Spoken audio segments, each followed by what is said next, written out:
पाकिस्तान में कोई भी प्रॉपर्टी परचेज़ करने से पहले आपको क्या चीज़ें चेक करनी चाहिए? मेरा नाम एहसन अकील है, आप देख रहे हैं प्रॉपर्टी विन टीवी। आइए इस पे बात करते हैं।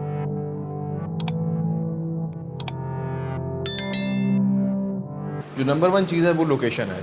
आपने कोई भी प्रॉपर्टी परचेज़ करनी है, सबसे पहले आपने लोकेशन चेक कर लेनी है। अगर लोकेशन आपने ऐसी चूज़ की है कि जहाँ पर अभी कोई भी उसके आस-पास डेवलपमेंट हो रही है, फिर उसके आस-पास कोई अच्छा इंफ्रास्ट्रक्चर है या फिर कोई बड़ा वहाँ पर एयरपोर्ट, जैसे आप कह सकते हैं एयरपोर्ट है वहाँ पर या रिंग रोड है वहाँ पर, तो इस तरह की लोकेशन के ऊपर जो आपकी प्रॉपर्टी होगी वो आपको एक अच्छा बेहतर मुनाफ़ा दे सकती है।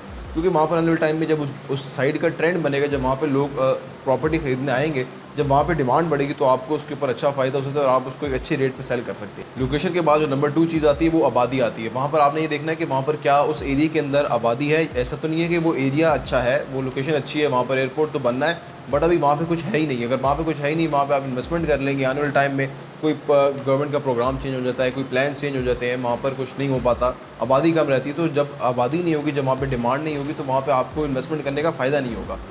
रियल एस्टेट में हमेशा जो इन्वेस्टमेंट के अंदर जो डिमांड है वो बहुत ज़्यादा एक अहम रोल प्ले करता है। अगर डिमांड ही नहीं है किसी चीज़ की, वहाँ पर आपने इन्वेस्टमेंट कर लिया, तो वहाँ पर आपको फ़ायदा नहीं होगा, क्योंकि वहाँ पे डिमांड नहीं है, तो आप किसी चीज़ को सेल नहीं कर पाएंगे। पॉपुलेशन के बाद आपने जो थर्ड चीज़ चेक करनी है वो है लीगल स्टैंडिंग। जो प्रॉपर्टी है उसकी लीगल स्टैंडिंग बहुत इंपॉर्टेंट है।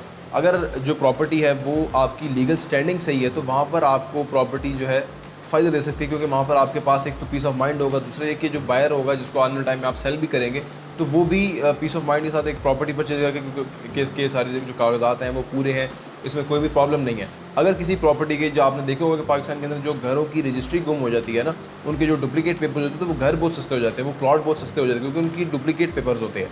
तो वो एक पीस ऑफ माइंड नहीं होता बायर को, पीस ऑफ माइंड नहीं होता इन्वेस्टर को। तो उसकी वजह से जहाँ पे भी लीगल स्टैंडिंग हो, आपने उसकी ज़रूर चेक करनी है।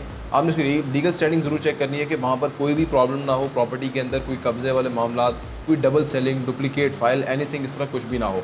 लीगल स्टैंडिंग उसकी होनी चाहिए। इसकी वजह से लोग प्रेफर करते हैं डीएचए, बैरिया वगैरह, क्योंकि यहाँ पर जो ये बड़ी सोसाइटीज़ हैं, यहाँ पर आपको एक जो भी प्रॉपर्टी मिलती है उसकी लीगल स्टैंडिंग बहुत अच्छी होती है। यहाँ पर कोई डुप्लीकेट सेलिंग नहीं होती, यहाँ पे कोई कब्ज़ा नहीं होता, तो इस तरह के मामलात यहाँ पे कम होते हैं। इस वजह से लोग प्रेफर करते हैं किसी अच्छी सोसाइटी में कोई प्रॉपर्टी ले लें, उसमें इस तरह का नुकसान कोई भी नहीं होता। इन तीनों चीज़ों के चेक करने के बाद आखिरी चीज़ आती है प्राइसिंग की।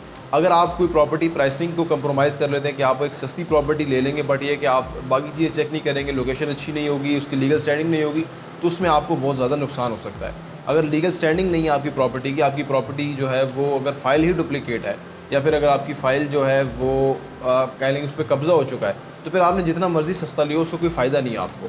तो बेहतर है कि आप जिसको जो प्राइसिंग है उसको आखिर में रखें, बट सबसे पहले जो प्रॉपर्टी की लोकेशन है, पॉपुलेशन है उस एरिया की, और उसके बाद जो वहाँ की लीगल स्टैंडिंग है उस चीज़ को सबसे पहले रखें, उसके बाद आपकी प्राइसिंग आती है। प्राइसिंग में आपने ये देखना होता है कि आप बहुत ज़्यादा हाई रेट के ऊपर परचेजिंग ना कर लें, क्योंकि जब आप परचेजिंग करें उस टाइम पे अगर आप अच्छे रेट पे परचेज़ करेंगे, तो फिर आपको आने वाले टाइम में आसानी से आप उसको रीसेल कर पाएंगे, आपको सेलिंग करने में आसानी होगी। तो उसके अंदर ये है कि आप अगर अच्छे रेट के ऊपर परचेजिंग करते हैं, तो आने वाले टाइम में आप उसको ईज़िली सेल कर पाएंगे। अब परचेजिंग के लिए जो रेट चेक करना होता है वो किस तरह से करना होता है, आप देखें जो एक एरिया होता है उसके अंदर कहा जाता है कि यार ये यहाँ पर जो घर का रेट है वो 2 करोड़ है, हालांकि वहाँ पे जो आखिरी घर बिका हुआ है वो 1.5 करोड़ का बिका हुआ है। तो वो रेट नहीं है, वो उसका एरिया की डिमांड है, वो जो वहाँ पे सेलर है वो डिमांड कर रहा है, बट उसको रेट नहीं कह सकते हम। रेट वो होता है जिस चीज़ के ऊपर प्रॉपर्टी सेल हो चुकी है। तो आपने ये देखना है कि लेटेस्ट जो वहाँ पे प्रॉपर्टी सेल हुई है, किस रेट पे वहाँ पे सेल हुई है, वहाँ पे प्लॉट किस एरिया में मिल रहा है, वहाँ पर घर के क्या रेट्स हैं। जब आप उसको थोड़ा सा एनालाइज़ करेंगे तो आपको रियलिटी पता लग जाएगी कि यार यहाँ पर जो है अगली गली में इस रेट पे मिल रहा है प्लॉट, इस गली में इस रेट पे प्लॉट मिल रहा है, यहाँ पर जो घर है वो इस रेट पे मिल रहा है, कंस्ट्रक्शन कॉस्ट ये है। तो उस लिहाज से आप इसको एनालाइज करके अपना एक जो रीज़नेबल सा रेट है वो निकाल सकते हैं। एक चीज़ आपको मदद रखनी चाहिए कि जो रियल एस्टेट के अंदर जब भी आप कोई प्रॉपर्टी लेंगे, तो जो पिछले बंदे की प्रॉपर्टी है वो ज़ाहिरी बात है उसने जब प्रॉपर्टी ली थी तो उसने यही सोच के ली होगी ना कि यार मैंने प्रॉफिट लेना है। तो ऐसा हो नहीं सकता कि अगर अगले बंदे ने प्रॉपर्टी 40 लाख की ली है तो वो आपको 30 लाख ही दे देगा। तो आपको कुछ ना कुछ तो अगले बंदे को प्रॉफिट पे करना होगा, बट आपने कोशिश ये करनी है कि आपको एक अच्छी डील मिल जाए, अच्छे टाइम पे मिल जाए और अच्छे टर्म्स पे मिल जाए, कि आप एक अच्छी डील ले सकें, ताकि ये कि आप आने वाले टाइम में जब उसको रीसेल करेंगे उसमें से प्रॉफिट निकालेंगे तो आपको एक आसानी से आपकी एक अच्छी इन्वेस्टमेंट हो जाए और आपको उसके अंदर फ़ायदा हो। ये जो 4 पॉइंट्स हैं इनको आप एक चेक पॉइंट समझें, जैसे कि आप कभी किसी रोड पे गुजरे होते हैं तो वहाँ पे आपके पास चेक पॉइंट्स आते हैं, आपको वहाँ पर अपनी वेरिफिकेशन करानी होती है। तो अगर आप किसी भी प्रॉपर्टी की वेरिफिकेशन 4 पॉइंट से करा लेंगे तो आपको उस प्रॉपर्टी का फ़ायदा होगा, उस प्रॉपर्टी के अंदर आपको कोई नुकसान नहीं होगा।